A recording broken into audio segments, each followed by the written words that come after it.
Oh, face à face. Thank you, Lord. Thank you, Jesus. Thank you, Holy Ghost.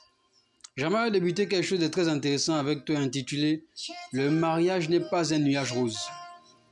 J'espère, je crois que cet enseignement va tous nous bénir et nous faire ouvrir les yeux sur plusieurs angles concernant le mariage. Le mariage n'est pas un nuage rose.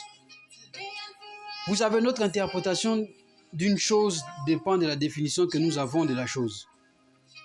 Vous ne pouvez pas faire la conclusion d'une chose sans passer par sa définition et son introduction. Lorsque nous partons dans Josué chapitre 6, au verset 2 à 3, il est écrit ici « L'Éternel dit à Josué, regarde, je livre entre tes mains Jéricho et son roi, ainsi que ses vaillants soldats.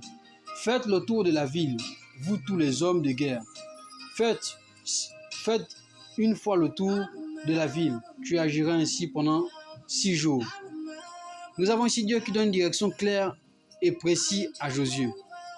Avant d'entrer en possession de Jéricho, il devait passer par un principe, par une instruction, par une direction précise. Faites le tour avant d'entrer en position. Et ici, il s'agit simplement, dans notre contexte, du mariage. Vous savez, ce n'est pas prudent, ce n'est pas intelligent d'entrer en position d'une chose sans comprendre comment ça fonctionne. La question qu'on peut se poser, c'est as-tu fait le tour du sujet, c'est-à-dire le sujet du mariage? As-tu fait le tour de la définition du sujet?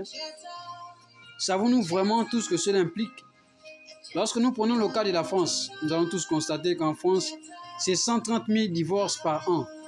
130 000 divorces par an. Plusieurs personnes tombent dans ce qu'on appelle le coup de foudre. Mais le coup de foudre n'est pas chrétien. D'autres personnes arrivent dans ce qu'on appelle tomber amoureux. Mais tomber amoureux n'est pas chrétien. Le coup de foudre n'est pas chrétien. Tomber amoureux aussi n'est pas chrétien. Tout ça sont des émotions. Tout ça sont des sensations de quelques temps, de quelques jours, de quelques mois. Et lorsqu'il s'agit du mariage, le mariage n'est pas une chose que l'on fait pour quelques jours, quelques mois. Le mariage n'a pas de date d'expiration. Le mariage n'a pas de jour d'expiration. Le mariage n'a pas de mois d'expiration. Le mariage, c'est pour toute la vie. Et la question qu'on se pose tous, c'est savons-nous vraiment ce que tout cela implique lorsqu'on se lance dans le mariage? Savons-nous vraiment? Le mariage n'est pas un nuage rose. Cela implique la responsabilité, la fidélité, l'humilité, la vérité, le pardon, le respect, le sacrifice, la discipline, la communication, la patience, la compréhension. C'est ce dont il s'agit lorsqu'on parle du mariage. Il s'agit de deux catégories de personnes différentes. Évidemment, quand on parle de deux catégories de personnes différentes, il y a certainement, première catégorie, ceux qui sont déjà matures. Et deuxièmement, il y a ceux qui sont déjà sur le chemin de la maturité. Ce sont ces deux catégories de personnes qui sont invitées à se lancer dans ce qu'on appelle le mariage, qui est une institution. C'est bien de se marier jeune, mais lorsqu'on se marie jeune sans objectif, sans but, c'est dangereux. C'est pourquoi la première chose que nous devons faire, c'est nous connaître nous-mêmes. Se connaître soi-même. La première chose à faire, c'est se connaître soi-même.